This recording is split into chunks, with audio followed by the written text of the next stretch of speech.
Everyone, close your eyes, take a deep breath, and visualize your happy place.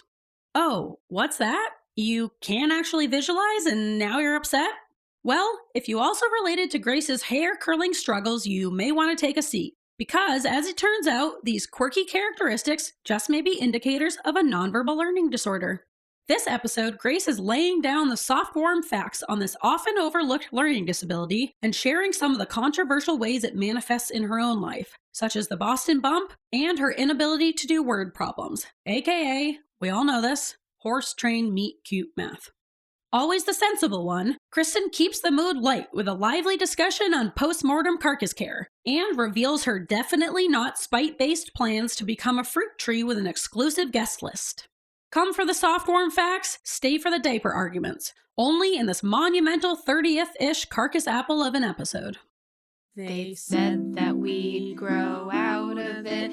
Well, the joke's on them, that's just our brains. We're eccentric, loud, and stubborn. And most of our clothing is covered in stains. It's not a deficit of attention. There's just too much to think about. So if executive dysfunction becomes a little too much, if you forgot why you came in this room, or you're hypersensitive to touch, then put on your seamless socks and come join our little flock. Bitches stimming together, we're weirds of a feather. Weirds of a feather.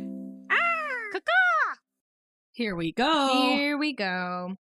Miss America. No thank you. Oh. It's episode 30. Oh. Episode 30. Episode 30. It's episode 30. Yeah, we don't have a title yet. No. Title to TBD. TBD. Be determined. To be determined. I have a warm-up question, though. All right, let's hear it. Yeah. I feel like you already know my answer because I've talked about this many times to you. But we just went on a walk in the cemetery. It was lovely. Hot as balls, but it was lovely. Very sweaty. Yep. Even sweatier now in the pod loft. Getting a nice bake going. Yep. And not the good kind. Nice to be cozy. I hate it. What's going to happen to your body when you die? Are you going to cremate that? That bitch? Is that what you're going to say? I wasn't. I held back. You going to cremate that bitch? Yeah, I'm thinking cremation. Maybe flung off a cliff would also be cool. Ooh, like a catapult? Or what's those ones? Where they have like the rope. It's like a big. I'm picturing like a big slingshot. Yeah. Or I kind of want it to be like a cartwheel motion when I'm flung, either sideways or vertical. Yeah.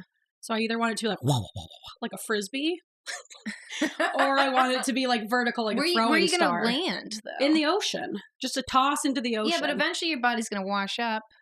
You're right. And maybe they'll investigate a murder and they'll think that I was a murder victim. And that's a good next chapter. You know, Maine has a lot of sharks. Maybe you could be shark food. I'm very scared of sharks. And so I feel like I don't want to give them the satisfaction. Okay. You know? That's fair. Yeah. What about you? I just feel like there's a lot of logistics for that. You know, what kind of catapult? It's probably going to have to happen like pretty soon after your death because if you wait too long, you're going to have like limbs fling off as you're like frisbeeing around, you know? You're right. I wouldn't get the right frisbee motion. Yeah. It would be more like a bucket of chum. Yeah. Released into the air. Seagulls. Yeah. Or like the Oregon whale explosion. Oh. Actually, that's what I want, maybe. That's pretty cool. I want to be exploded by way too much dynamite on a beach and then rain down upon people for miles and have it be written about in the Oregon local paper. Way better. Right? Listeners, look it up. Oregon whale explosion. It's a fascinating story. It's bizarre. Yeah, there's a good Dollop episode on it. The podcast, The Dollop. Yeah. I'm glad that just popped into my head. Yeah. You've told me how you want to be cared for. Yep. Post. But I want to tell the listeners. Okay. Because I think it's important. Oh, yeah. Because if I die, it's up to you listeners. Because Grace and I probably will be dying together is what I'm Yeah, because you do everything I do. Yeah. So we're going to, I don't even want to put you in my will because I know we're going to just go at the same time doing something dumb. Yeah, we'll be like fucking Thelma and Louise. Yep. But what I would like to happen is I would like to be cremated, and then my urn is going to be actually like a pot or a vase or something with a seed in it, and that seed is going to be a fruit tree seed. And once I get my tree, uses all my nutrients to grow into a tree, and then I will become part of the tree. And once my tree body is of fruit-bearing age, yes, there will be a list released. And the list will be a series of names of people who, just for funsies, will have to eat my fruit, knowing that it's basically me. And they have to. They have to. It's legally binding. Okay. And in what way will this be enforced?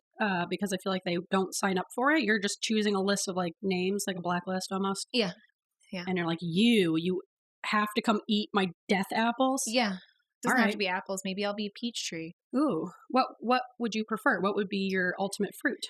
There's another question. Well, I think apples do really well in Maine, and I think I'd like to be planted in Maine. You could be a potato. Eat my potatoes. Dig my potatoes out of the earth. Ultimate Maine death. Yes. And they grew into a potato bush. Is it a bush? I think it's some sort of plant. Yes. It's the potatoes are the tubers, though. Yeah, they're in the ground. So that's the thing, is I think you have to replant those every year. Oh, you're right. So the thing with the apple trees, they last a pretty long time. Cherry trees would be okay, but I don't think they'd do well in Maine. You could be a blueberry bush. I could be a blueberry bush. That would be... I think the apple, though, it's got to be an apple. That, like, satisfying, that's what I'm saying. like, that crunch, you know? So they can really, like, think about your dead body being a part of things as they're chewing the apple. Yeah, and now my dead body is a part of their alive body. Ooh. And the cycle continues. Yes, circle of life. There's a lot of time for contemplation as you're chewing an apple. A blueberry is a quick, like, pop in the mouth. You're like, oh, that was a blueberry. And now it's done. And apple's like, you really got to think about your life choices while you're chewing. Yep. All right. And the list is going to have a hierarchy. So, like, obviously, if I only produce one apple, first person on the list has to be that apple. So you want like this is like a spite thing, right? Like it's not a really long a spite term thing. It's just like people who I think it'd be funny if they ate my apples. All right, so like who? Well, so examples. the first one at the top of the list is a spite thing because I told him this during a midnight surgery. It was one of my old attendings who has recently retired, and he said I was crazy, and I said, you just made it to the top of the list. Have fun eating my apples. Bitch. Yeah. So it is a spite thing. It's not a spite thing. Christopher's going to be on the list too, although he's going to love it. Yeah. He loves you into a nice pie. He's probably going to put some peanut butter on me. Oh. That's his favorite snack is peanut butter and apples. That's a good one. So he'll probably, your choice, Skippy or Jif, Christopher. And is this like an annual thing where it's an annual thing, return I grow apples every year, right? In the fall. Yeah. You'll grow apples every year, and they'll apples gather to mourn and or celebrate your death, depending on where they fall on the spite list. It's going to be a weird crowd for sure. It's going to be an odd one. Yeah. So, listeners, let me know if you want to be added to the list. I'll add your name. I would like to be on the list, just in... Yeah, you'll be number 2. In the case that I don't die exactly when you die. Yeah. You'll be number 2. But either way, you'll probably go first, I feel like. Yeah, I'm all right with that. Okay. Yeah. And I don't know if I can make it in this world without you. Aww. Aww. Yeah, I'll crunch upon your carcass. Where am I going to move to? Everywhere you've moved, I've moved. Oh, as I hit my microphone. Yes. Which is another story for another day. All right. I think that was a great one. How am I going to know where to move if you're not around? How will I know what to do? So, I want to be an apple tree. And I want to be tossed like a catapult frisbee. Yeah, I'm you know what? In the nicest way possible, I'm excited for your death. Right? I wish I could be around for it. That sounds sick. You will in spirit. All right. Someone else also get on board with this with me. Yeah. If you've got a weird way you want to happen to your body, how do I even phrase this? Post-mortem carcass care. Post-mortem carcass care. Oh, that's a great PMCC. Yeah. PMCC. What's your PMCC? Sounds like a community college. You guys going to PMCC? But really, if you're on board for the frisbee thing, get in on this with me. And then if you die first, I get to see you flung like a frisbee. And if I die first, same thing. And isn't that a win-win? And I'll put you on my apple list. All right. Yeah. Yeah. Let me know what number of the list you want to be. Can't be 1 or 2. You can't be 1 or 2. Everybody else is up in the air. Yep. Yeah. All right. So, let us know your PMCC, and I'd love to hear it. Yeah. We'll post something about it on the story. Ooh, yeah. All right. Well, yeah. This is Weirds of a Feather, an ADHD-Adjacent podcast. I'm your host, Kristin. And I'm your host, Grace. Welcome, listeners. This is episode 30. Woohoo! Woo woo. Look at us. Episode 30. A whole number. I know. It feels both big, like, wow, 30 episodes, but it also feels like we've been working at this for almost a year. We're only at episode 30. Right. But I know we have a lot thrown in there. We got Bagel Tiny Sode. Tiny Sode. I didn't even count that as an episode. Yeah, it was so tiny, you didn't need to. Yeah, just a little blip. But yeah, episode 30, and we've got quite the episode, I would say a knowledge-hitting episode for you today. Yeah, you're going to get some cold, hard facts. Cold, hard facts, so... But not too cold and not too hard because of who we are as people. Yep. Soft, warm facts. How about that? It's the best facts of all. Soft, warm facts. But first, before we get into our soft, warm facts, do you want to do a little accomplishment? I really do. All right. All right, let's do it. Ready? Little accomplishments, but big in our hearts. Grace, what's your little accomplishment? All right, so this is kind of cheating, but my little accomplishment is actually a big accomplishment. Oh! I just, I feel like sometimes the little accomplishments we come up with are actually big accomplishments, and I don't want to get it twisted. But really, I want to, I feel like we celebrate the big accomplishments, and the little accomplishments, we need to add more celebration in, and that's the difference. But this week, I'm coming at you with a big accomplishment because we just moved a few weeks ago, and we've done a lot to set up, and I've done a lot that I'm proud of. Yeah. And I feel like I should be properly celebrated for that. I think you should. Let's hear it. All right, so it's kind of a two-parter where first my sister Lily came up. What's up, Lil? Came up to the house. She helped me kind of think through the design. I'm just feeling very overwhelmed. It's just, I'm a terrible designer. Like, I am too. I don't know how to decorate a room. I can't visualize. And also, which we're going to talk about in this episode, I have a nonverbal learning disorder, which means I really cannot picture a whole room together and how it's supposed to come together. But Lily's very good at that. Lily is very good at that. She has a really designer. good design eye. And so she came up and she kind of talked me through certain things, and we figured out maybe where we should start with design. So that was very helpful. She helped us find a video game room couch, which was a pleather couch we got at the Restore. Wait, where's that? It's ugly as sin. It's down in the basement. I haven't shown you? I haven't seen this. Well, Ian and Brendan kind of... Excuse me. Cue the music. No. Okay. Ian and Brendan kind of set up like a video game smoking lounge down in the basement. And so we've got a nice pleather couch down there that it's great. It's great. I'm excited. What color is it? Brown. It's pleather. I love it. You won't when you see it. But it's nice and functional. There you go. And she brought me a nice plant, which is bringing lots of bees to the house. Ooh, I love that plant. I've been caring for it. It's a sage plant, and I've actually been taking care of it and watering it. Be proud of me. Nice. Be proud with all the bees. Oh, good bee pun, Kristin. Yep. And that was terrible. And then Karen and Brendan also came over. You guys remember old shits in a river Karen? Shits in a river Karen. Karen from episode 19. Planting positivity. She's our plant friend. She has so many plants. She's known for more things than just shitting in a river, Grace. You can't just chop someone's whole life up to shitting in a river. That was one time. But I feel like I can. And I feel like that's one of the most memorable things about her. Just kidding, Karen. You have lots of memorable things about you. Karen, you're a lovely person. We have lots of memories with you. You can be a lovely person and still be known for shitting in a river. Can you, though? I believe you can. Poll question. Can you be a lovely person while still being known for shitting in a river? I think Karen is a shining example of that. Anyways, Karen is very good at home organization and figuring out where things should go, coming up with systems. So she has been offering to help me get set up. I've just been so overwhelmed. I don't know where to start. So she and Brendan came over last week. They helped me organize the kitchen and the dining room. They helped me go through all the boxes that had just been sitting there for way too long. Karen helped me figure out an ADHD friendly flow for the kitchen. So we have, food set up for breakfast, lunch, dinner. It's just very well organized. I can see where everything is. And she did an amazing job. And I was really proud of myself for accepting her help because I'm not always good at that. And then also learning some things. And now I have kind of starting to have a bit of an organized house and my brain feels better already. Nice. But also that kind of leads me to another poll question I have. So many poll questions. Should Karen and Lily start an ADHD design and organization business? Because I say yes. They both are so good at that stuff. Businesses someone should start, but just not us. Yes. That one. Is that our theme song? It's like a monotone McDonald's. Remember, because we were I am loving it. What was that? Because remember, we were going to do that as a routine segment. Yes. And then we just didn't. Yeah, we were going to trade it out with I'm So Quirky. For it.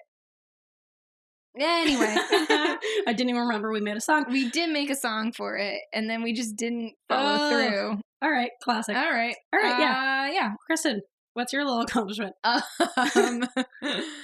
So I brought my car in for the yearly inspection. Maine, unlike our neighbors to the south, New Hampshire, you have to go in every year and someone has to look at your car and deem it safe for the road. Most states, you don't have to do that. Is it really? Yeah. I know Washington, when I lived in Washington, I was so weirded out. And I remember like calling people and asking if I can have my car inspected. And they're like, for what? Yeah, they don't do that in a lot of other states. That's crazy. So in Maine, you have to have this yearly inspection. And part of it is that you have to have an updated registration and updated car insurance. And last year I came in and not only did I give them car insurance that was expired by accident because I forgot to print out the right form, and my registration was also expired. And they're like, we can't, no. And this year I was like, I'm going to get it right. I'm going to go in, and I had the right insurance and I had my registration on the thing, and then they call me later and they're like, your registration is expired, and I'm like, what the fuck? No. But luckily you can do it online, and the guy was like, just send me a screenshot of the confirmation and we'll just call it. And I was like, dang it, I really tried. So close. But yeah, it's all up to date, and I have like the dealership does this like thing where like every so many miles you have to do like a big, I don't know, you had a Subaru, did you ever do like the alignment and then the fluid flushes of all the fluids? There's apparently cars have fluid and they all need to be flushed. I know that cars have fluid, but not just gasoline. There's brake fluid and transmission fluid, which was a new one for me, and some other fluid, wiper fluid, and oil. That's a fluid. Yep. And so all the fluids were changed in the alignment. It was a whole big production. Took all day and it took a lot of money, but in the end I got my little sticker. And I'm happy. Well, I'm proud of you. And that was a big thing because I always forget to bring that in on time, and once again I still forget to do everything on time, but that's okay. But you did it. You pulled it off. Pulled it off. Congratulations. Bump bump bump. Bump bump bump. All right, and that's my accomplishment. All right, way to accomplish that. Thanks. You're welcome. All right, so since we are going to be kind of diving into I wouldn't say a super serious It's the most serious topic we've ever done, ever. Well, it is a serious topic, but we're not going to be that serious about it because that's our style. I got a lot to say about this one, and I'm kind of just like, I don't know, learning a lot about it, and I'm excited to talk about it. But it's going to be an ADHD-adjacent topic. So before we get into more of our serious-ishness, shall we do a bit of a silly transition? That was some kind of rhyme. I don't know what that was. Close enough. Yeah, let's do a transition. All right, you got anything? No, I don't. Shit. Yep. Neither do I. Where's Haley when we need her? I know. She's full of transitions. Yeah, she had that great ghost one. I know. It's haunting my dreams. Something we could never come up with.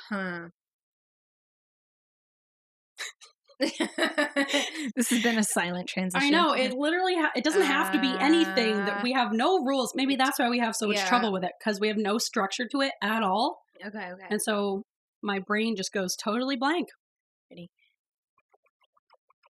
You know what this sounds like? It sounds like waka, the waka, waka. For the Pac-Man. Waka, waka, waka, waka. Well, now it sounds like a Fozzie Bear. Waka, waka, waka.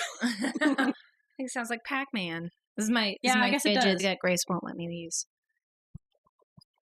Yeah, it does sound like Pac-Man. That's too loud to use for a fidget. I know. I need more quiet fidgets. It's very difficult. Okay, maybe during this transition we can give a little Here's a question. Call out for our listeners. Do you have any quiet fidget recommendations? because pretty much every fidget we have, even if it's like mostly quiet, if it makes any sound at all, it'll pick it up on the recording, and Kristin will be holding it way too close to the mic, and that will be all that you can hear. Or I'll accidentally throw it on the ground and make a big production of like, oh my God. My fidget, where's my Fidgetosaurus? Yeah, we need some kind of quiet fidget. Help us out if you got anything. Mm-hmm. All right. Oh, you're still going. Oh. That's it. Okay. All right. Welcome back. Welcome back. That was a painful transition. I was uncomfortable. Yeah, but we did it. And now we're here. Yeah, now we're here. We did do it. We've got some learning disabilities to learn about. Woo, baby. All right, this episode's ADHD Learning Corner is Nonverbal Learning Disorders, a.k.a. my little learning disorder. Aww. Yeah. So cute. So, guys, let's talk about, on, was it last week's episode now?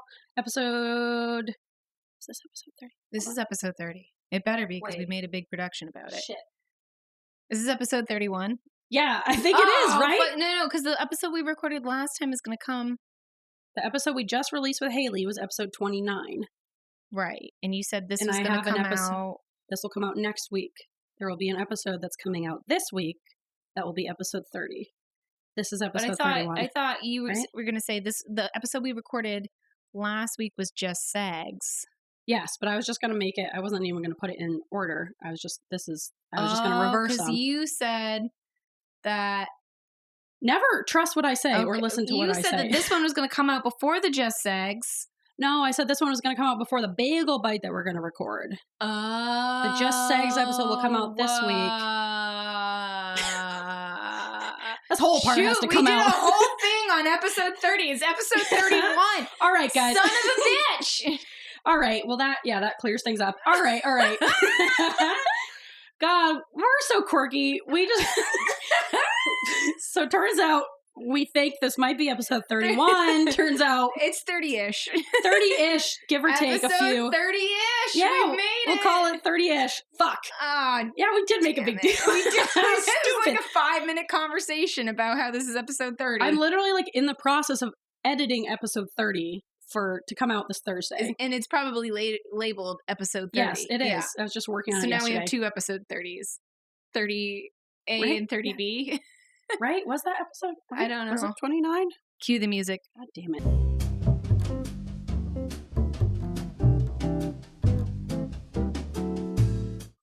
Okay. So this is episode 30. It's episode 30! Yay! For real! Yay! All right. For some reason, I was thinking Haley's episode was episode 29, but it was 28. Did I put 29 on the Instagram post now is the real question. Yep, I did. That's why I was confused. Fuck! Damn it! Oh, man! Damn it! That's why I was like, oh, it's episode 29. I can't because I put it on the picture. Fuck. Guys.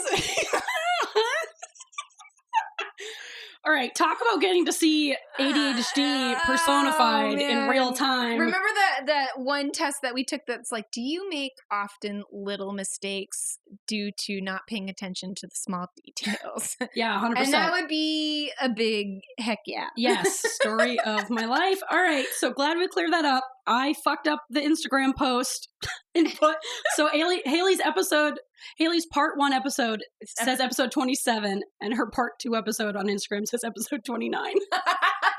And 28 never existed. No. Just like when you build a hotel and you skip the 13th floor. It's just like mystery. That. I'm very superstitious about the number 28. Okay. It's half of 14, that's why. Ooh, and you know what they say about 14. 14. You don't want to mess with that one. All right, so I guess maybe this is episode 30. So that would mean that episode 29, the real episode 29, right, came out last week. It was just Sags. In that one of my quirks that I listed off was that I cannot curl my hair in like the proper direction. I have a really hard time knowing which direction I have to curl my hair. I have trouble watching myself in a mirror. And I described it as being almost like a disability. Turns out it is a disability and I have it. And isn't that fun? Fun. It's good to learn new things about yourself. It is always good to learn. You never know when you're going to be surprised by some new knowledge that apparently you had a learning disorder this whole time. And it felt like a disorder because it is. Yep. Yeah. So I know I'm kind of joking about this. It's not... I mean, it is kind of funny. I think it's funny. It's funny how you found out. It is funny how I found out how I was really just going hard about how hard it is for curling my hair. And then turns out it's not just like a skill I'm lacking. It's a straight up disability. So that's kind of comforting to know. And I know that we all interpret this stuff differently and we all handle the news that we have, ADHD or some comorbidity or other disorder present. I know we handle it differently. I know this may not be funny for all of you out there who might discover you also have this or you have a child who has this. I mean, I have these traits anyways, and I always have had them. Now I just can put a name to the face to the name, whatever that saying is. Label it. Now I can label it. There you go. We got to get you a labeler. Ooh, I would like a labeler. But just like with ADHD, it's like I'm not even upset. I just am giddy that I have some answers. And so... interpret this however you want. It's different for all of us. It might be devastating for some of you. For me, I think it's just really great to have answers. And I'm making so many connections that that's why I have trouble with that randomly. Maybe by talking about this, maybe we can reach out to some listeners, maybe who are experiencing some of the same things that you are. Yes. Maybe you'll meet some pals with some the same disorder. Yeah, maybe. And then we can all get together and none of us will be able to mentally manipulate a 3D object in space. We can all get together. Yeah. I'll curl all of your hair. Okay. We'll just have a big old curling party. Okay. We won't be able to go off and do it on our own, but you can for do one it for us. One night and one night only. Hear that, ladies and gents? Yep. And that's my gift to the people. Yep.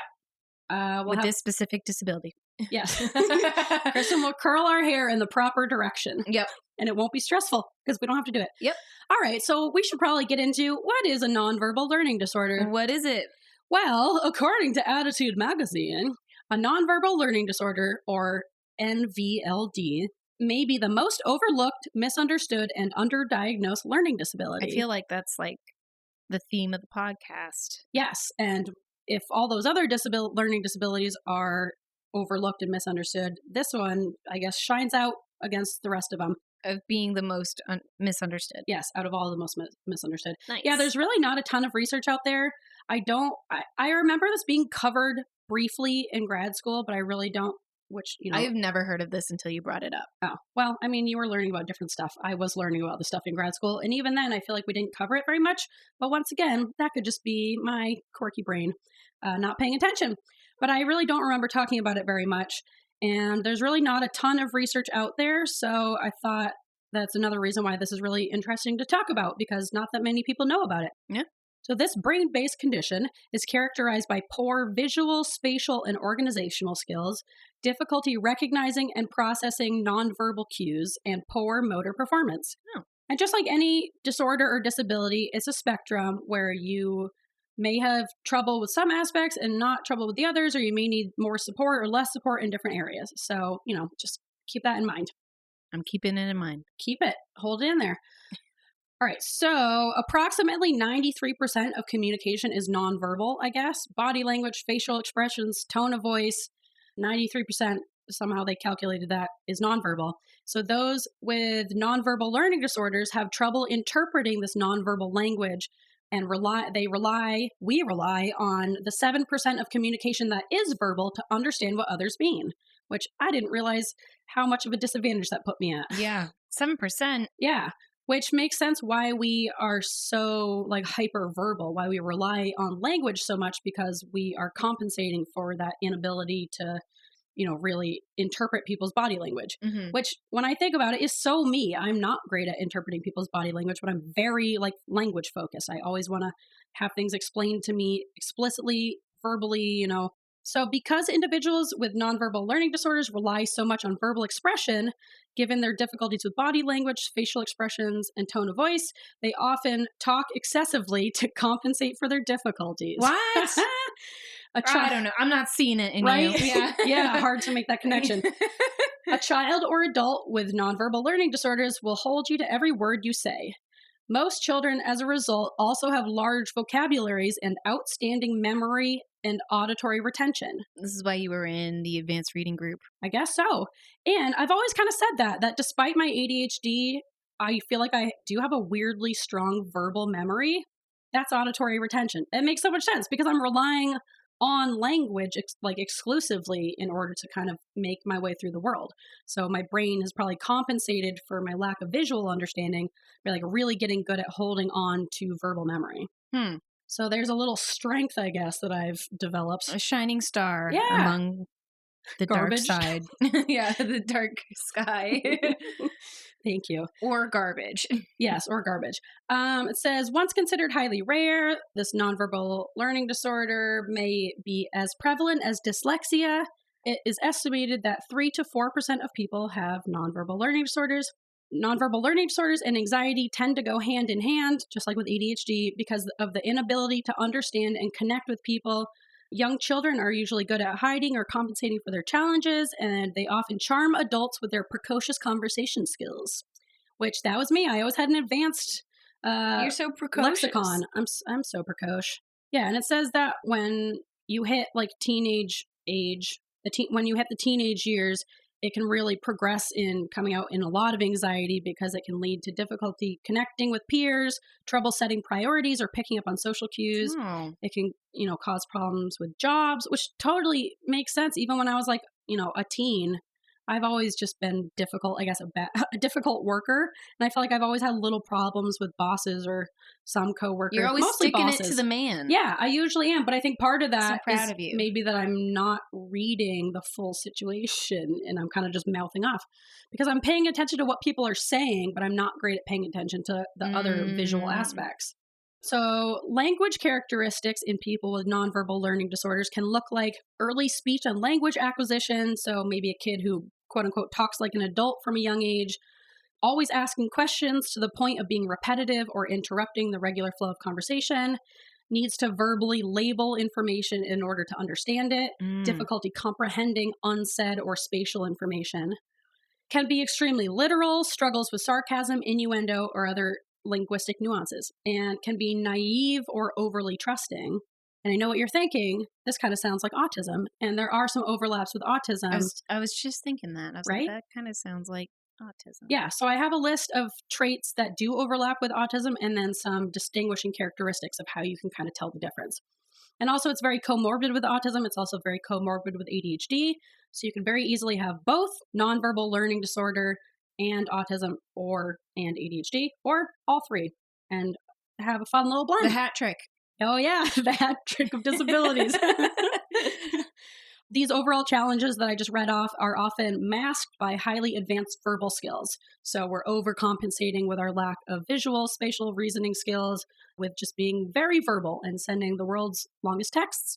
Yes. Oh my God. I'm just like, it's all making right? sense. Okay. That's me. So I know most listeners don't regularly text with Grace, but if you ever get a text from Grace or if you ever DM her, you're going to know it's her because she's going to send you a long paragraph or multiple long paragraphs back, and it's going to be like, wow, this is a lot to read. And I usually type in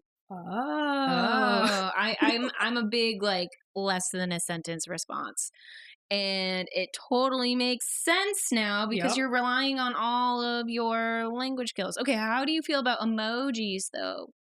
I feel like I like emojis. Okay, do you feel like that helps you get your point across? Yes, I think it does. I think it adds to what I'm saying, and I feel like I've gotten pretty good at using them. Now, you occasionally with me use an emoji. You are not like, I have an aunt who goes, "Hi, honey," heart, smiley face, winky face, heart, star. Actually, yeah, now that you say that, I rarely use emojis when I text. Yeah. I'll use them in like Instagram posts or like when I'm being silly, I'll use them to kind of show my emotion. Mm-hmm. But otherwise, I'm very language based where I don't use a picture when I can explain it verbally. Because doesn't everyone love a long verbal explanation like I do? I'm like, oh God, this is work. And I'm like, this is great. And then, okay, I'll have to ask her about this. I don't know if she wants me to mention this or not. But Gracie, it makes so much sense why Gracie responds with these long-ass not everybody paragraphs. knows who Gracie is, but our friend Gracie. Who also struggles with this stuff. The curling, her hair. Yes, she said she could see where I have trouble with that. She's like, I get that. I'm like, well, I think you also and you guys have also both failed the spatial test online, Oh, right? yeah. She also got really frustrated and didn't want to do it. And I got angry and gave up. Just all is falling into place. All right. And then one other, another really interesting thing that I found that I really relate to, maybe not, I don't know. Okay. So it says another telltale sign, despite their verbal proficiency, those with nonverbal learning disorders, particularly children, often exhibit poor reading comprehension because a child with, I'm just going to call it NLD. It can be NVLD, nonverbal learning disorder, or NLD. I'm just going to say NLD because I'm tired of saying the whole thing. NLD. So NLD stands for nonverbal learning disorder. A child with NLD may miss the forest and the trees because of their intense focus on the leaves, says Priscilla. Sure her.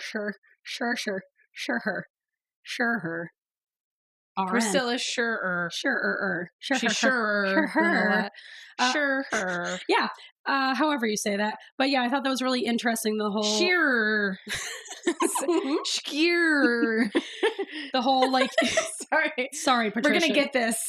Not Patricia. Priscilla. It's Priscilla. We got that one. I just said Patricia. Butchering this whole thing. Yeah.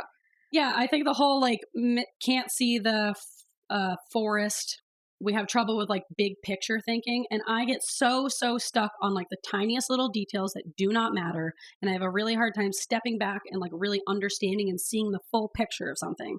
Like with a reading comprehension thing, I'm good at comprehending like full books or stories or even a chapter, but if you gave me a short paragraph that was kind of complex and you wanted me to like understand it and figure out what was going on, I think I would have a really hard time with that. I need like a lot of context to kind of see the big picture of what's happening. So you're like someone who enjoys those books that are like, here's a chapter just describing the scenery. No, because I can't picture it in my mind. So I don't really give a shit what the scenery looks like. I don't care what characters look like. I don't really pay attention to that, honestly. Like when I picture a character in my mind, I can't picture things. So I'm really just thinking about the concept, or sometimes even just thinking about the words. Okay. Here's my question. Yes. If going back to how you can't picture things, before the movies came out, there were books and they were called Harry Potter. Yes. How did you picture Harry and Hermione and Ron? I didn't. They were just like, they're just abstract concepts in my mind. I never had like a person. I never picture one person and this is what I think the character looks like. Like ever when I think about it. And whenever I do the same thing where it's like I have like a concept of Hermione. Yes. I have like a list of her characteristics and traits and what she's like in my head, but I'm never like picturing like Emma Watson. And now I do because I've seen what Hermione looks like. Yeah. But for things I have no visual comparison for, there's nothing I've seen before that describes this. I'm really not picturing anything. I'm not thinking about anything other than like the words. Okay. That makes sense. I feel like I'm missing out on a big element of reading, especially fantasy, because I don't have any real world context. Do you read fantasy? Do you read? Do you even read? Hold on. Can we take a butt break? Yes. Okay. Cue the music.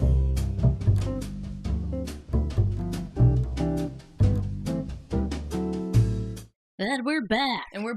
We got butt pillows. So I'm much more comfortable. Thank you. Yes. I feel like my butt can breathe. Let that butt breathe. Yeah. All right. I don't even know where we were, so I'm just going to... I was so distracted. I couldn't even pay attention to you. Oh, I was talking about if you read. Oh, yeah. I'm just going to jump to the next part. Oh. Yeah, I read, bro. Okay. Do you even read? Not really. I'm listen to a lot of audiobooks. Yeah, I do this thing where I start a book and then I just never finish it. Yep, same. And so I've got like 5 different books, and then I'll pick up the book, and depending on how interesting it is, I'll either start from the first page again and try and basically get up to the same point where I was last, or I'll just hope I remember most of it and keep going. Yeah, that's usually what I have to do. I just have to jump in and I'm like, I'll either figure it out or I won't, but I will not start back at the beginning because all hope will be lost. Yep.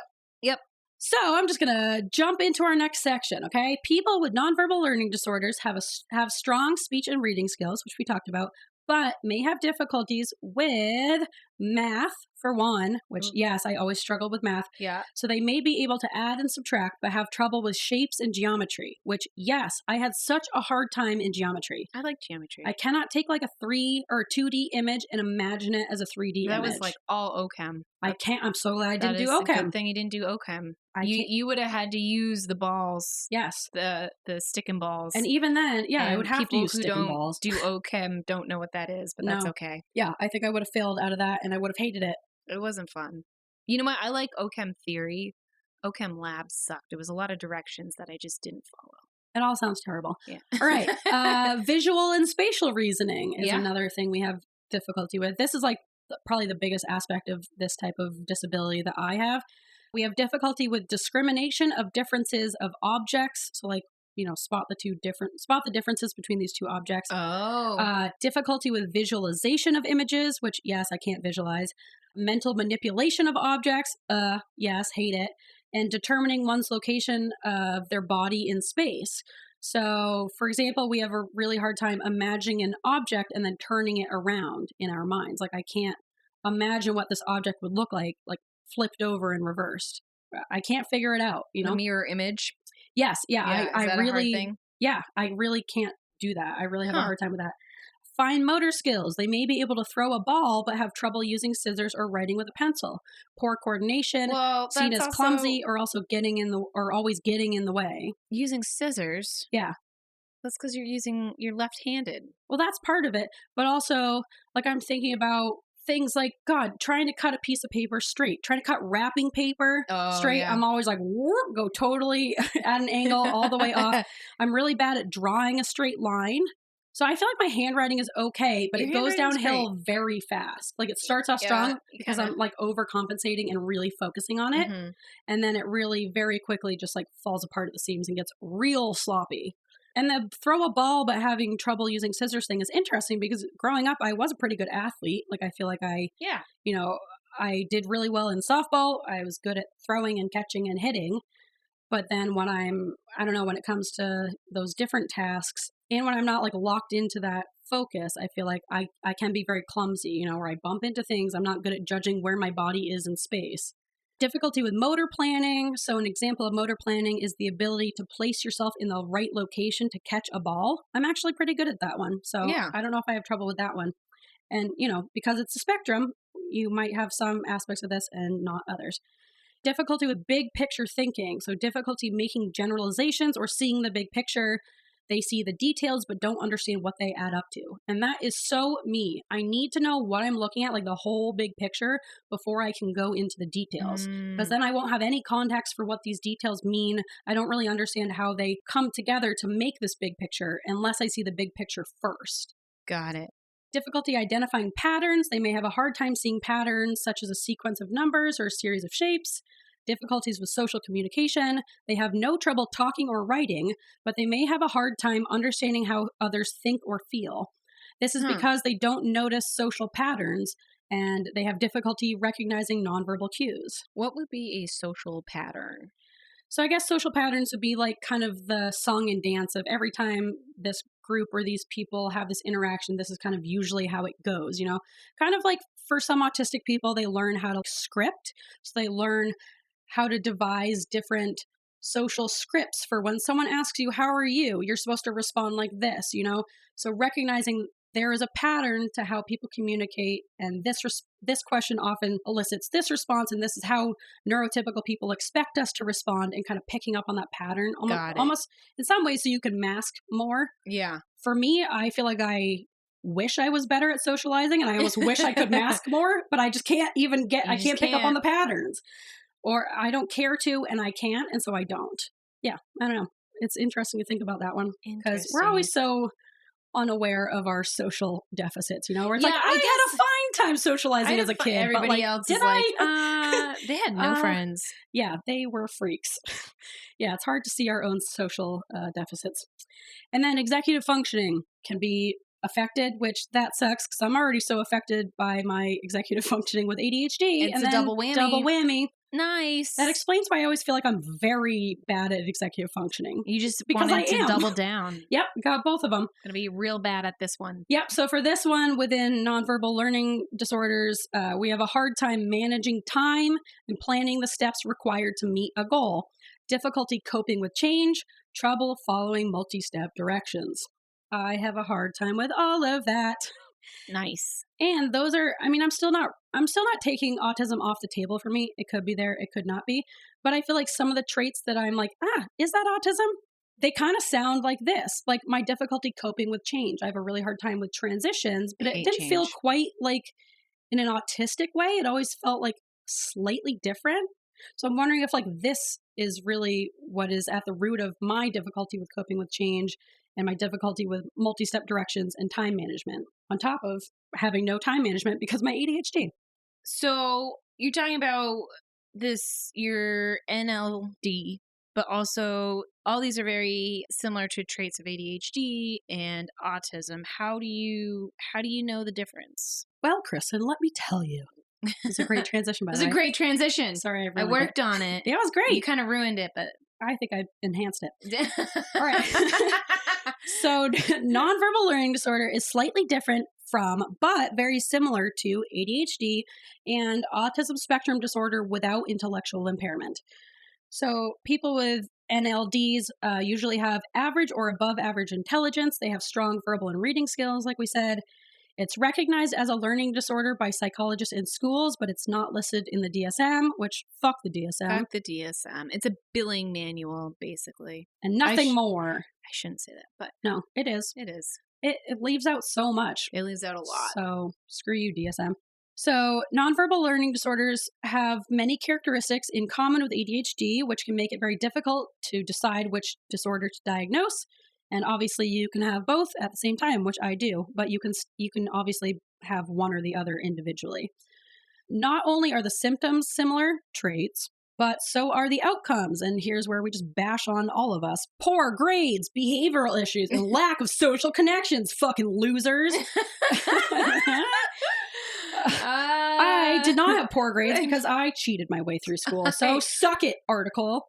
So here are just a few of the shared symptoms / traits between ADHD and nonverbal learning disorders. Okay, I'm ready. So in both of them, you're going to see excessive talking and interrupting. Yeah. Problems with focus and follow through. That's you. Difficulty with executive functioning and self-organization. Yeah. Oh, yeah. Double time. Impulsivity and behavioral challenges. Sure. Like, come on, man. I already have those. Difficulty with social relationships and collaboration. Yeah, I do. Yeah, sure. Collaboration can be a tough one for me. Challenges with problem solving. Depends on the problem. Yeah. So sometimes I feel like you're good at problem solving. And sometimes I'm really not. But sometimes, yeah, I feel like sometimes it's like... Sometimes you lose and sometimes you win. And sometimes you lose. Yeah, I feel like it's one of my strengths. When it works, it works. And when it doesn't, it really does not. So I'm sure there's like a verbal versus visual component to that, where maybe I'm good at problem solving when it comes to like language-based talking it out, finding a solution. But then visual stuff, I'm like, I don't know, just fucking crumple it up and throw it in the corner. Yeah. I'll just guess. Yeah, I can't manipulate anything in my mind, so I can't figure out how something is going to look or how it should look. So I don't know, ask Christopher on that one. He is, my God. Too visual. He's too visual. So unlike children with ADHD, so this is where it differs. So children with non-verbal learning disorders. You got it. All right, so children... Who's the one who has dyslexia? It's still you. It's still me. Still you. Okay. So children with non-verbal learning disorders tend to have specific academic challenges in the areas of math and few or none in speech, reading, or writing. So really you're going to look for that discrepancy in academic abilities. With just ADHD, I think you would kind of see, if you are struggling with grades, I think you would kind of see that across the map. I'm sure it would, fluctuate a little bit, but overall, based on what you like if you really love math, you're probably going to do great math. Yes. Yeah. Because you're interested in it. Yes. But I don't know if you'd see like F's in math, but A's in reading. You know, I don't think that would just be like typical ADHD. I think that big discrepancy is when it becomes this nonverbal learning disability. They are also unlikely to respond positively to medications that successfully treat ADHD. Interesting. So I think if you just had a kid with a nonverbal learning disorder, and you put them on ADHD medication, obviously it wouldn't do anything because they don't have ADHD. Right. And they don't know, there's no really evidence or research being done as to like, or that we know of that's like why this is happening on like a neurobiological level. Well, they think it has to do with the white matter in your brain and the hippocampus. And that might have to be a part 2 or a bagel bite to this, because there's a lot more to learn about this that I haven't dove into We're still yet. researching. Yes, but it has to do, they think, with the white matter in the brain. Okay. Yeah. But then when you have someone who has ADHD and nonverbal learning disorders, like with me, the ADHD medication helps me with some aspects, but, which totally makes sense, other things I feel like the medication hasn't even touched, like my ability to regulate time and know how long things are going to take. Obviously, the visual processing aspects of it, my medication doesn't help with, because that's not the same thing. So I think my meds helped with some things, and the other things that really are just like not changing, not really improving, those are probably more based in my nonverbal learning disorder. Interesting. And we are also more likely than children with ADHD to have problems with motor skills and motor planning. And then, so then how it kind of overlaps with autism and then how it differs. So children with NLDs have very similar traits to those with autism also. So both autism and NLDs may include difficulty with understanding nonverbal communication cues, difficulty with making and keeping friends and working collaboratively, physical difficulties with motor skills and motor planning, such as figuring out, I already said that one, where the ball will be, lack of focus or attention, and problems with executive functioning and planning skills. But in addition to these traits, however, children with autism may also struggle with speech and language issues. So children with NLDs are usually very good with speech and language as well as reading. Whereas if it's autism, you're most likely going to see some difficulties with speech and language in there. Repetitive movements. So unlike children with autism, those with NLDs don't typically engage in repetitive body movements such as flapping, rocking, or flicking. So that's another big difference. So I do stim, like, some kind of movement, to some kind of fidget to keep me entertained, but I don't really do any like repetitive things. I don't feel like I have the attention to do a repetitive body movement. I'll do it for 30 seconds and then that's done. And then you're on to the next. Yes. Yeah. So I guess you'd see more of that repetitiveness if they always are kind of rocking when they're anxious or something like that in autism and not in the learning disability. I see. And then sensory challenges. These can make it difficult to function well in very bright, loud, or crowded spaces, or when there are strong smells present. Sensory challenges are not a part of nonverbal learning disabilities. So you're going to see those sensory challenges in autism and ADHD, but you're not going to see them just purely in the learning disability. Yeah. So, and we've kind of talked about how you will see those sensory elements in both autism and ADHD, and they look a little different. We actually have it on our schedule to talk about sensory needs in an upcoming episode. Stimming, yes, and all kinds of other stuff, but not today. Yes, not today. So yeah, I thought that was just I thought it was really important to talk about the differences because they can look so similar. No, I'm really glad you shared this because this is a topic that I have never heard of until you brought it up. Until I accidentally discovered that I have a learning disability. Surprise! Yeah. No, I'm glad you brought it up because it totally makes sense now what you're describing. So do you want to go over your traits that you have or a few of them? Yeah, I just kind of wanted to list off a few things that I have realized about myself since learning about this. And the other thing I wanted to say is that it is important to talk about this, and I'm glad we are, because I have always been very focused on learning about verbal learning disabilities because that is what interests me, is the language elements of it. And because I have this visual spatial disability, I never really took the time to learn about I don't know, it's just one of those things where because I have this disability, I don't really like learning about visual stuff. I want to learn about the language. And so then I was just learning about language disabilities, even though I have a non-language based learning disability. Isn't that a fun cycle? Fun. All right. So here are just a few of my quirky traits that I've realized are probably related to. I love the first one, and we have to explain it for. Yes. So because I have difficulty judging objects in space, distances, how far something is away from each other, I do a lot of what is referred to as the Boston bump. For your international listeners, New Zealand, yes, UK, Australia, and the rest of you, and those Thailand. who live outside of New England as well. The Boston bump is when you use your bumpers, which is what they're there for. That's my argument. Yep. Yeah. Yep. No, this isn't something you shouldn't do. The bumpers are there to bump. It's in the word. It's in case it happens by accident. You shouldn't go out of your way to bump. It's not a hard bump. Okay, so when you're parking in Boston, and then if you live really in Boston, tight. There's no designated spaces. It's kind of first come, first serve. It's crazy. Yes. So if you're trying to get the car in there, and specifically if you have trouble judging distances, you're gonna want a little physical notification that, hey, you're close enough to that car, and you can tell by the way you're touching it, and you can feel it because you're bumping into it. You definitely don't. And then I know, okay, that's enough. I've backed up far enough, and now I can move forward. And then I go forward until I hit this car. And then I bump the front one. I'm like, okay, and now I've moved forward enough, and now I'm perfect. And that is the Boston bump. That's I will never park near you. Some might say, Ian and Kristin included, that I am too reliant on the Boston bump.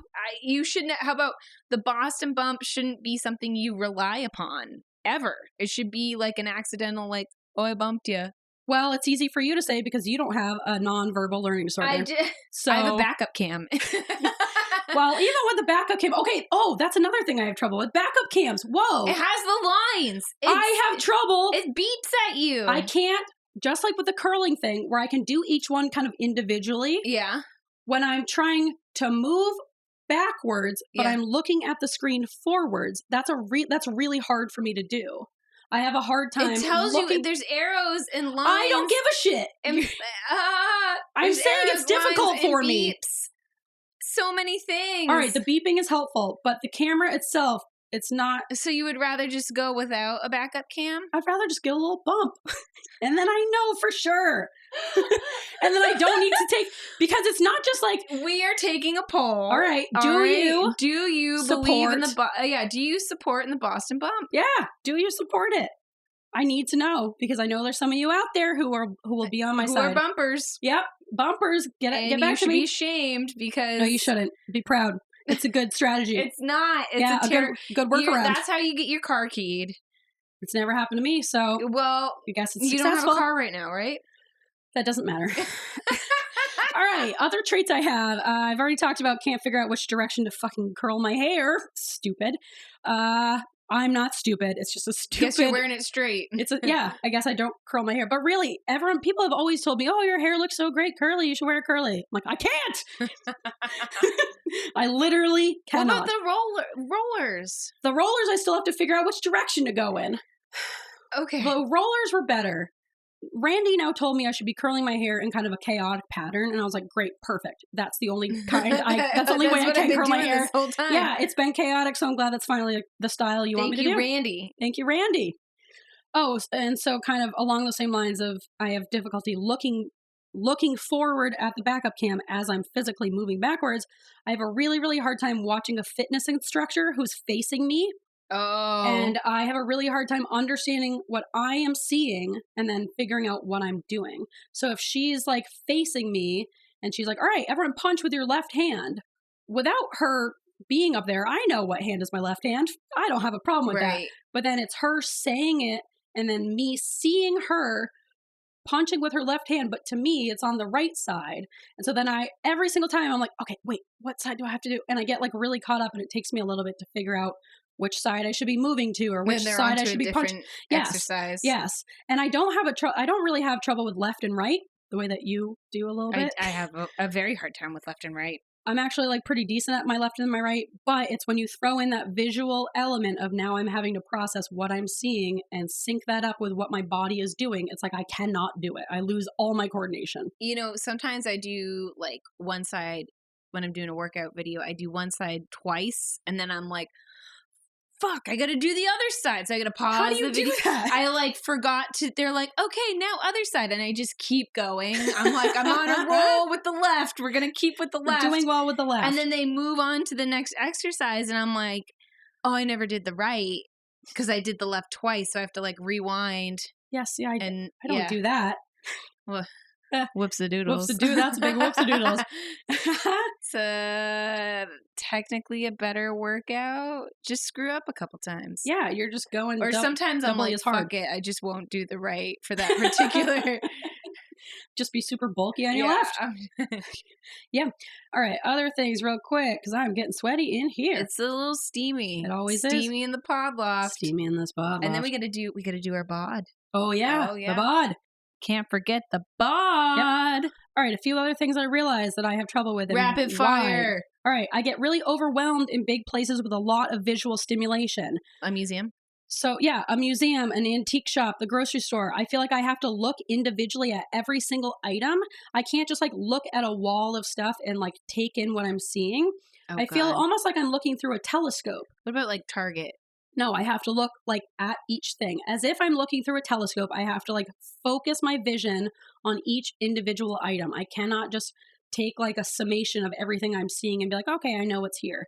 And that's why it takes me so long to go in any store where I don't know where things are. It takes me forever. Or in an antique shop where I want to see everything. I'm like, oh, wait, I just got to look at this wall. And then I'm like, I have to scan every single thing. I don't want to miss something. And then I get like headaches because I'm so hyper-focused and tunnel visioned on what I'm seeing. It's that whole like, can't see you're looking at the leaf and you're not seeing the whole forest. You just have to look at every single leaf.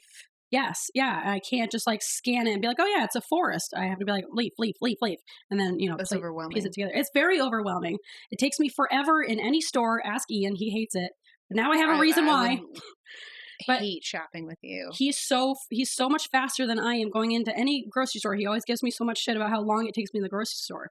But now it makes so much sense that I have to like telescope in on every fucking item. And now you order to go. Yeah, I do. Really though. There's a workaround for those of you who have trouble with this.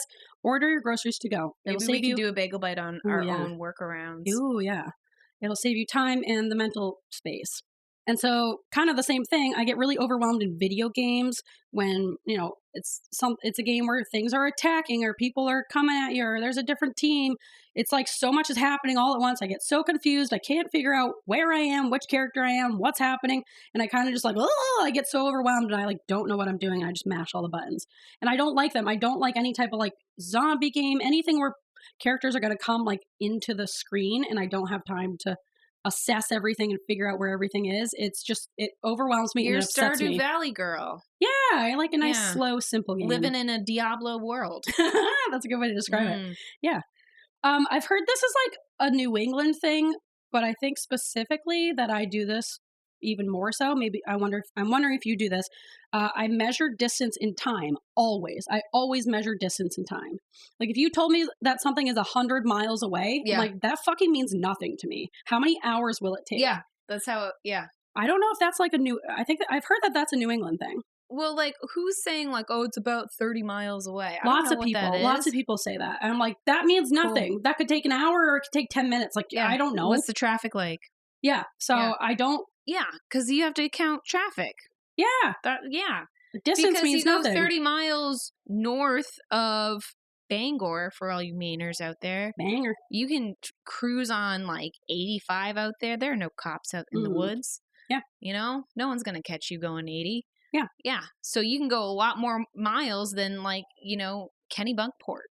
Yeah. So, I mean, even if we didn't live in New England, I would always describe distance as time and not miles or any amount of, I just can't really, I have no concept of sizes. I'm really bad at judging distance or size. Like I can't estimate how long something is or how big a football field is. I'm like, I don't know. That means nothing to me.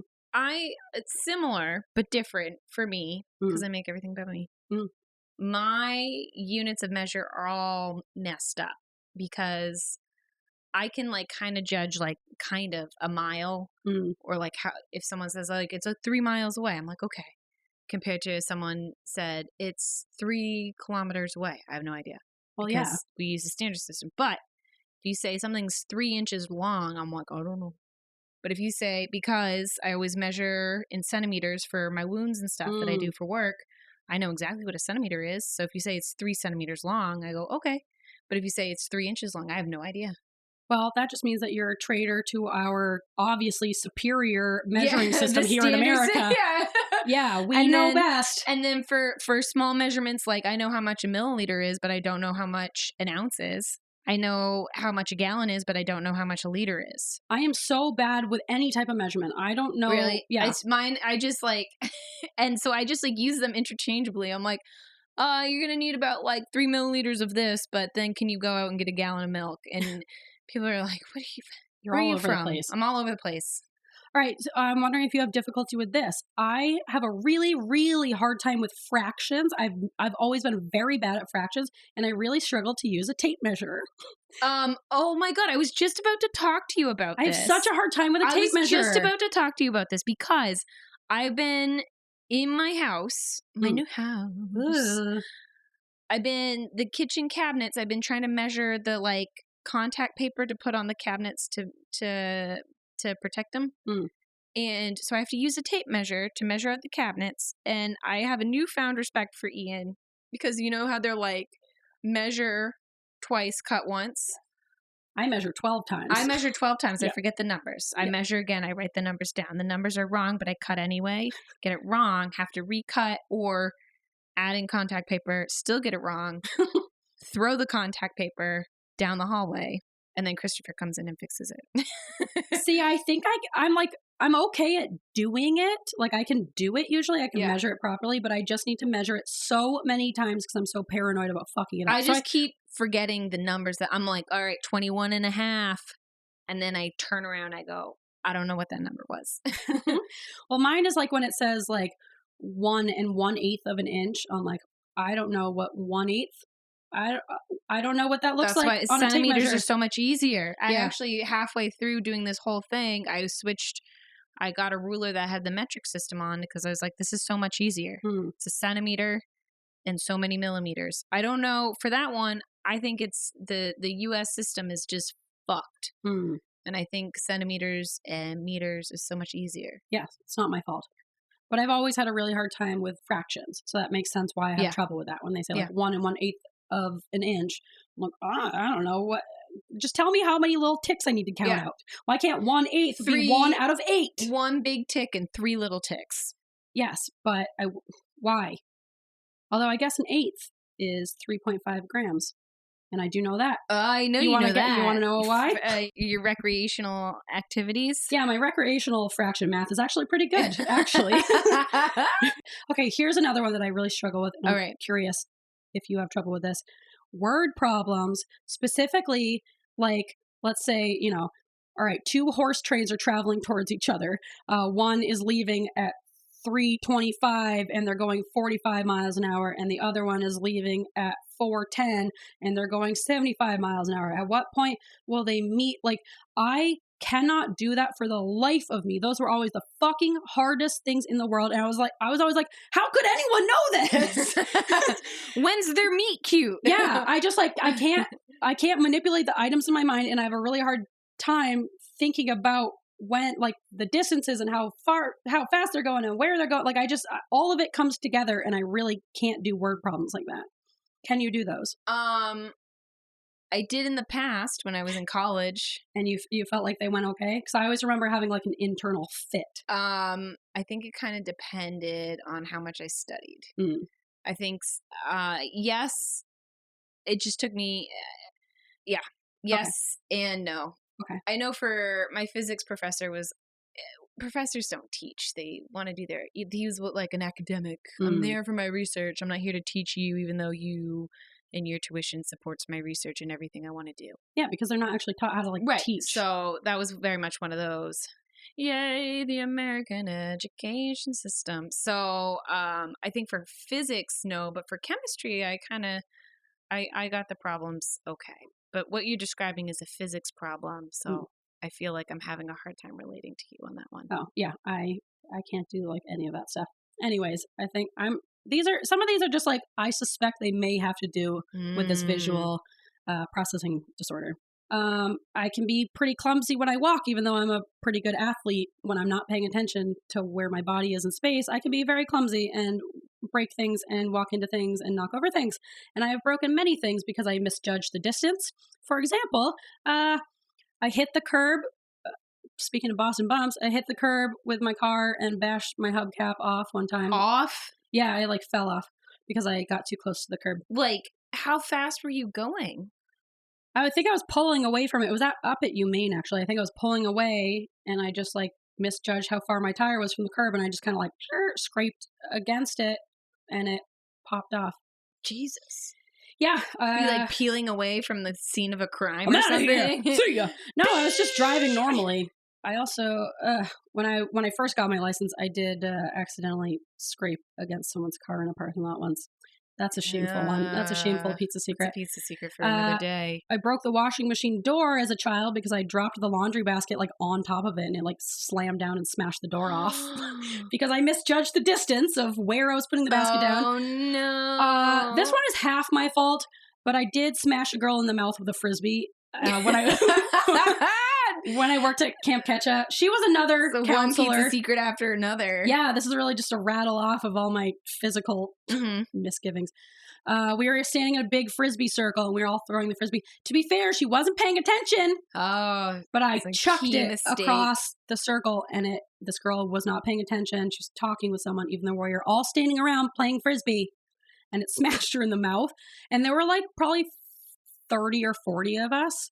So it was a big group of people. Ooh. And it was that moment where everyone's like, ooh, and everyone turns and looks, and it was me who had thrown it. And I was like, oh no. And it was me and a few other people who were on my, standing near me, and we were all seeing it happen. We were like, no. I hate those moments where it's oh, I accidentally hurt someone. Yeah, so I've had quite a few mishaps with misjudging distances. I'm sure I have more that I'll think of. And then the last one, I've always had trouble with this. It's a weird one, but I can't figure out which direction diapers go. Unless it says front and back. There's the tabs. What do you mean? The tabs go in the back so they can wrap around to the front. But sometimes there's tabs on both. What are you using, Pampers? I don't know. Whatever the baby has, whatever the baby decides. Whatever the baby chose at the store. And the tabs go in the front. I can't figure it out. Don't they have tabs that stick together? No, they don't have tabs. Yes, they do. And you're taking it from the back, and then you're folding over the tabs from the front, and the tabs from the front and the tabs from the back fold over together. Some of them, they have tabs on both the front and the back. I need to see it. Okay, so I used to be CNA where I changed adult diapers. I haven't changed many kid diapers, but I used to be a nanny where I did that. See, I'm only changing kid diapers. I'm not going around changing old people diapers. Old people diapers, it's so much easier because the old people can cooperate. Yeah, and be like, then you got an old person dump in there. Yeah, I'd rather have a baby dump. Yeah, but with a baby dump, they're gonna pee on you. All right, new poll: would you rather change an adult diaper or baby diaper? Yeah, that's a good one. That's a good one.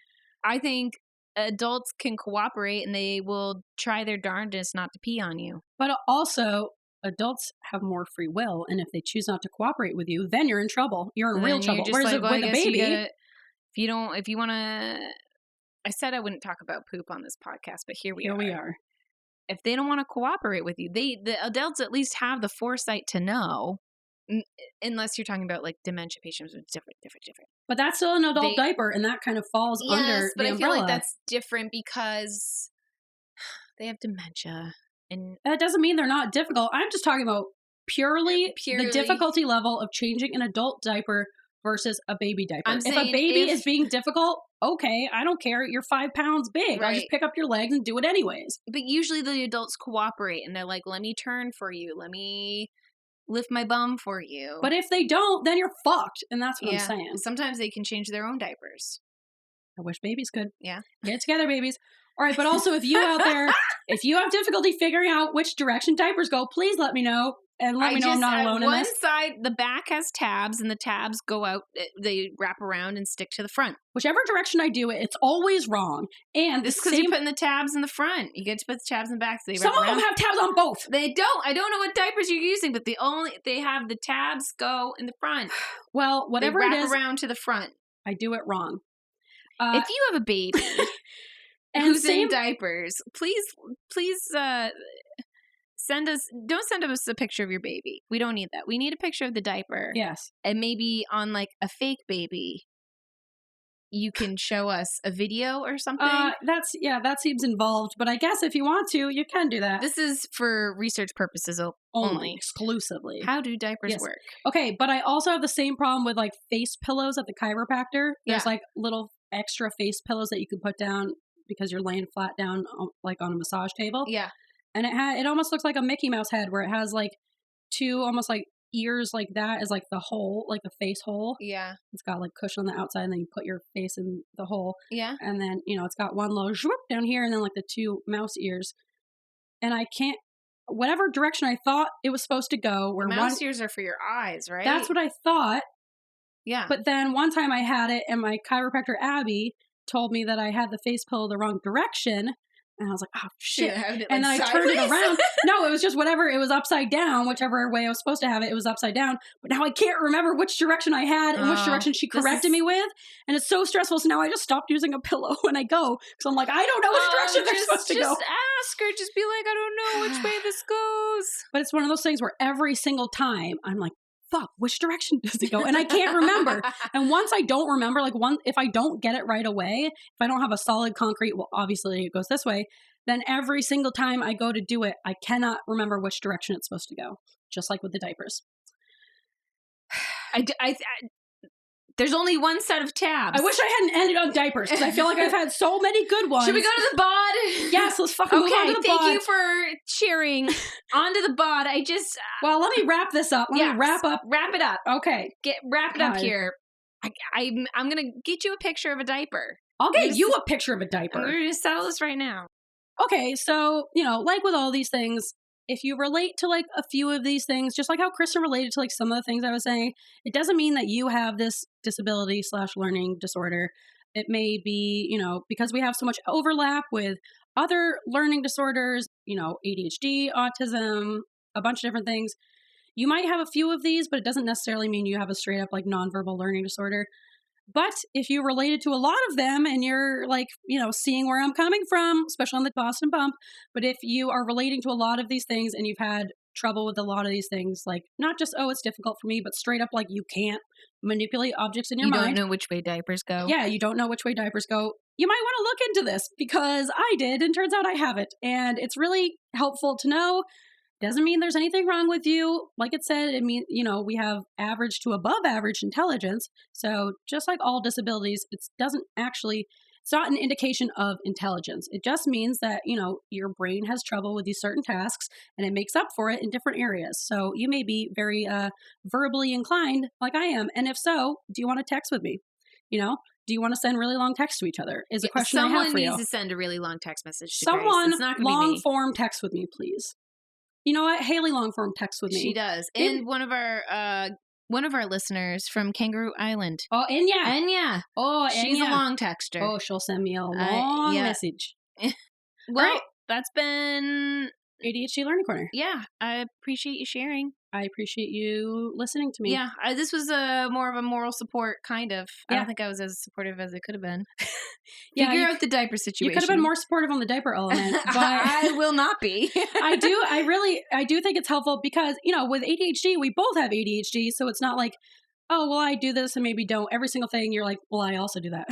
But with this one, it's really interesting because I struggle in this area and you don't. Yeah. And so it's really helpful to see, okay, what are maybe just more traits of ADHD and what are truly like beyond that where I really have trouble. I'm the control in this situation. Yeah, you are. I'm the control group. You ever think you'd be the control group? No. For anything? Yeah, so thanks for being my control group. All you listeners out there, if you relate to this at all, please email us at weirdsofafeather@gmail.com or you can DM us, send me a really long message, and I'll know what you're here for. Yeah, if you get a really short message, it's me. Sorry, That's how I communicate. All right, shall we wind it down with our bod? Yeah, I forget the song for the bod. Do we have a bod song? No, we don't have a bod song. We have no bod song? But first we say goodbye to people, and then we do okay. So let's slam it out real quick. If you enjoyed our show today, you can follow us on wherever you get your podcasts, which could be Spotify, could be Apple Podcasts, Google Podcasts, Stitcher, or someplace else. Yep. If you'd like to follow along on not Thursdays when we release our episodes, you're welcome to follow us at Weirds of a Feather on Instagram, Weirds of a Feather on TikTok, and you can email us at weirdsofeather@gmail.com. And we have a Facebook group. Weirds of a Feather. You can join. It's up and coming. It's growing one by one. People are starting to talk. Yeah. You can write us a review. 5 stars only. You can give us a rating of 5 stars only.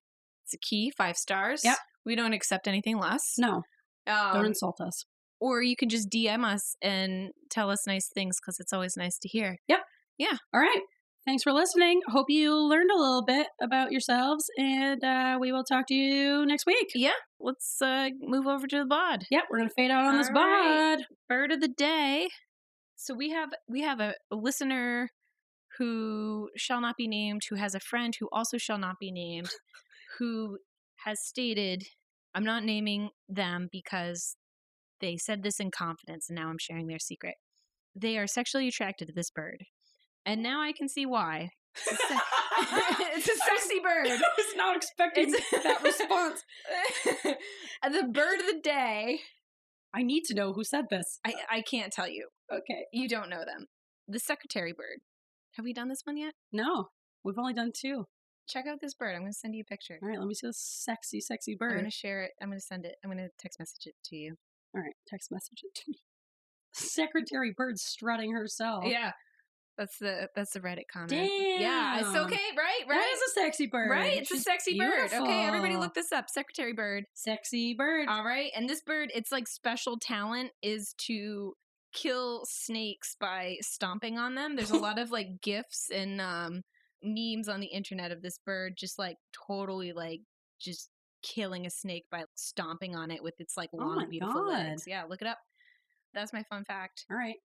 Now we need the call. Right. You got it? Yeah. All right. I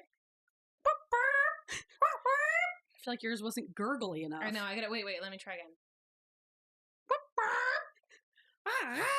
It's very guttural. Yeah, but it's also like quiet. I feel like we're too loud for the secretary. But what's that?